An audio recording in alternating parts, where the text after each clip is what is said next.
Ôi giọt chập bài nữa. Chập bài là cho chúng có rồng mọi người đó. Đó là cứ halo. Chỉ cho cái ngầu đấy nè, ý chồng phi sẽ đến nè. Lúc lo nó nhỏ lấy tập tơ lo nó nữa.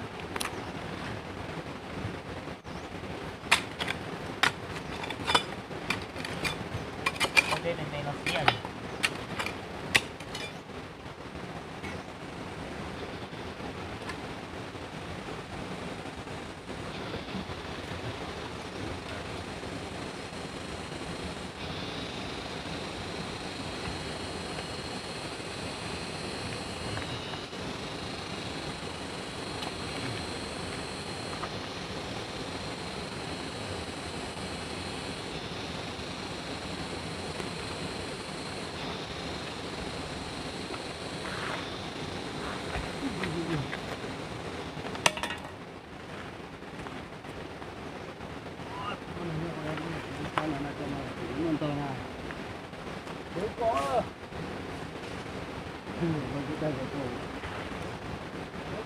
Không có nhảy lò luôn.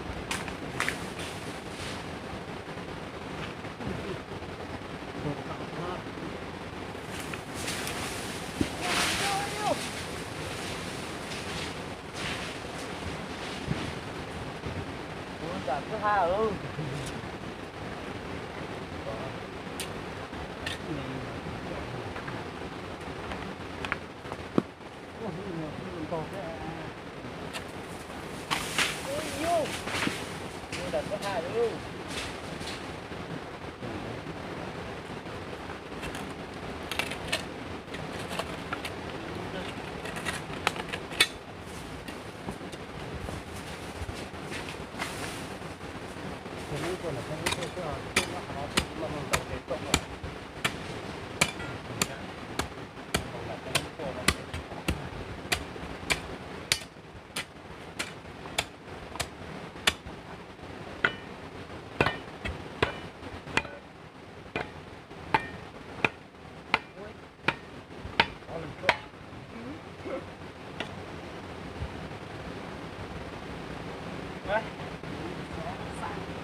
Trở lại.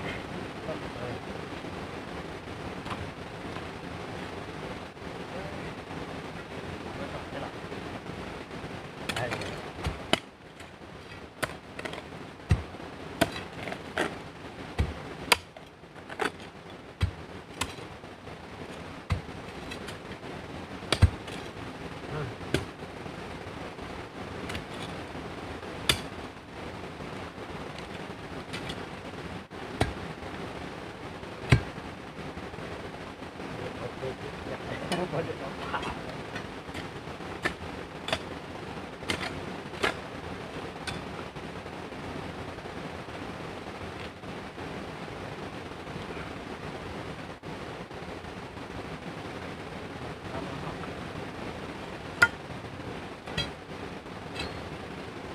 Con dạ, cái này nó cho to thì nó rồi nghe nữa đúng không?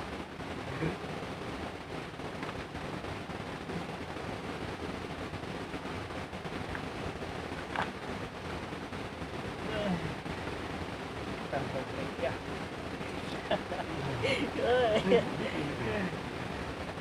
Ở bên nhìn nhỏ cái gì cái này ạ? Đây thật thế đó.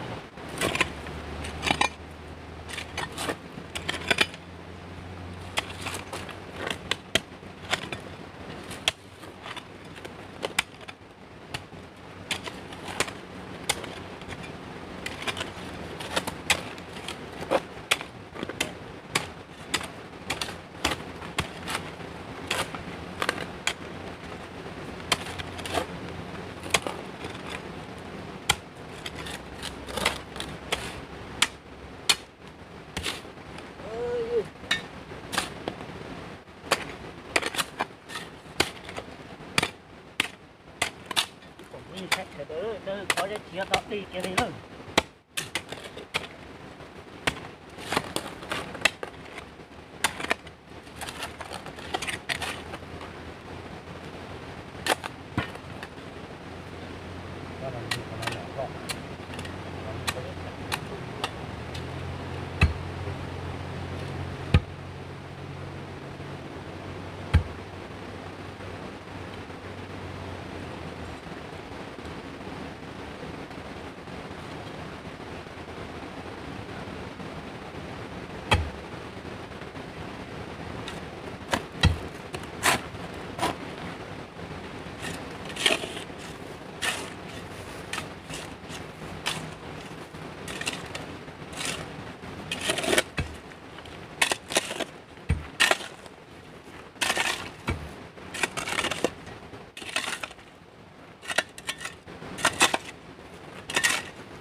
Ăn đâu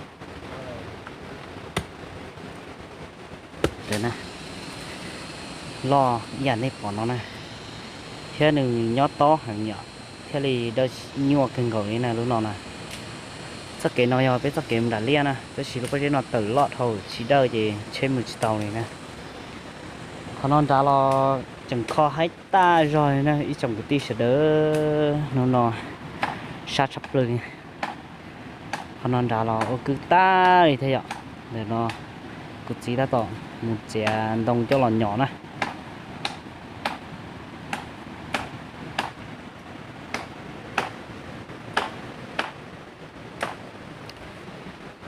lúc vừa rồi nó mà chúng ta khó ta lên nhỏ sát tai nó ít chồng tí sẽ đỡ đây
nó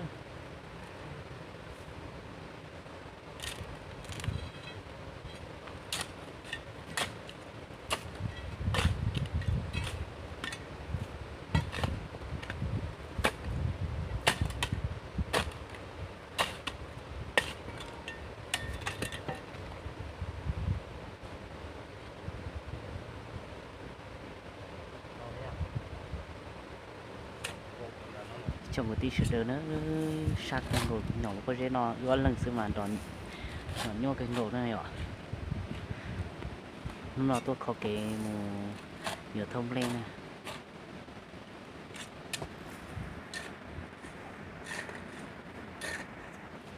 sát cái ngồi ạ sai ít sẽ nhỏ lái xe rồi trong đi chắn đấy ạ mình thưa mà thế rồi cũng dùng một đó rồi bù cái hai thế ạ mua chơi trâu này giờ sự kiện số nó là giờ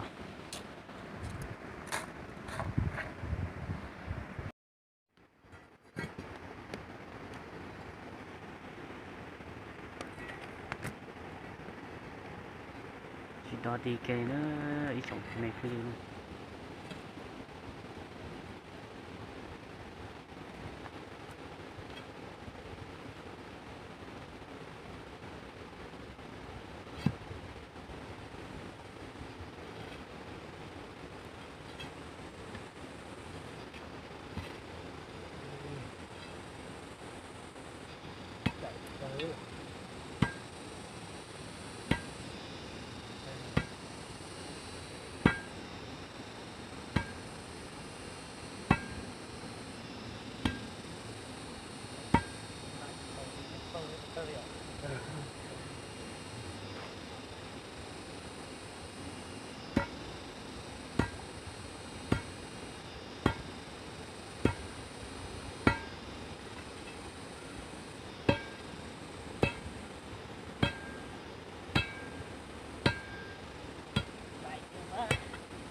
nhà cần cầu này nè là chỉ tàu mất sau xe được vận tải đi chạy ạ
cứ hai bộ đi nó đấy trồng cái tí sữa đấy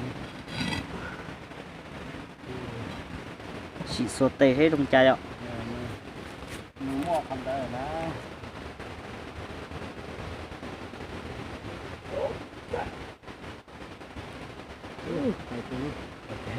chỉ cần chưa ra bây giờ ơi dư Lại kìa nữa. Môi giọt chặt ơi lại dư Ừ. Nó thấp tay ra kia. ơi dư Cho chị có làm mọi người đó. đó là cứ há rồi Đó là kia. giờ đó là cứ ham mà không có nhiều vô trà nữa là Nhiều có đâu. bây giờ muốn với nó đó phụ là cứ ham nè chồng tí sẽ đây nè Đây là cái giỏ hồ nè. Nhiều có bao nhiêu lỗ đâu. chiều có với cái lò nữa chia lọt treo bao nhiêu thế lúc khó lọt kinh luôn Lọt đi. Đúng là con như hòn lọt.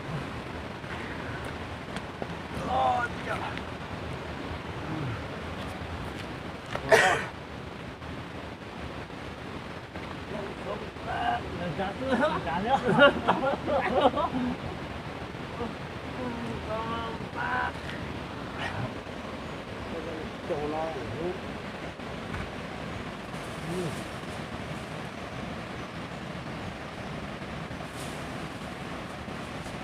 xa đâu rồi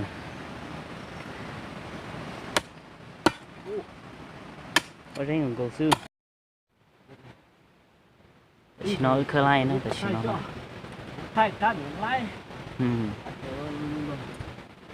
bây giờ cái là xuống xe ạ đi chụp bây giờ sẽ đến nữa nên sẽ đâu có trên thế lòng lò lại nó hơi liền đầu trên nó trên đây tê tê tê chỉ mò lử thay nào là giờ thay nông cho nên sẽ được sai ạ thay cái kỹ không nó rất sai cho nên chụp bây giờ sẽ đến nó sát kênh vào đây cho nó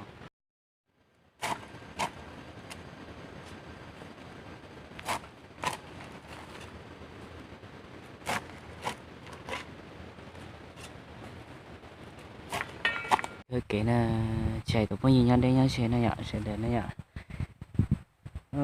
sai cần gọi ở bên mong cho cái cứ nó cứ hồi thì nhưng cứ tại do thì nó nữa bây giờ mong nhớ được sao là chùa nó là do cho mong nhớ la nhưng cứ ý dạng đó ở đây ở tên gần gọi sẽ ạ chỉ mua thứ lại kịp là chỉ mua lì giả cho dùng cứ còn tao nó tao hồi đây ạ nhưng ở đây ở tên gọi sẽ ạ bên mong luôn đây này ạ cứ kênh gọi lấy sống cái gì sẽ nữa nó cứ cho cái lò xay cái khứ kế này ạ xa kênh gọi trồng cái gì sẽ đỡ ba chân bà dọn thiết kế chỉ nêu đây ạ là do dọn thiết kế trên nổ này ạ ba chân bà thế này trồng cái gì sẽ đỡ nữa dọn thiết kế nó rất nhỉ kênh gọi này ạ ở leo tê thế nhiệt gì là cứ chỉ mua lại là do này nè đi trồng cái gì sẽ đến nè gió nhỉ kênh gọi này tôi phải nói do của tôi chính giải ư nè lên khơi cho kẻ nó sẽ ạ sẽ phải một cái kiểu kẹo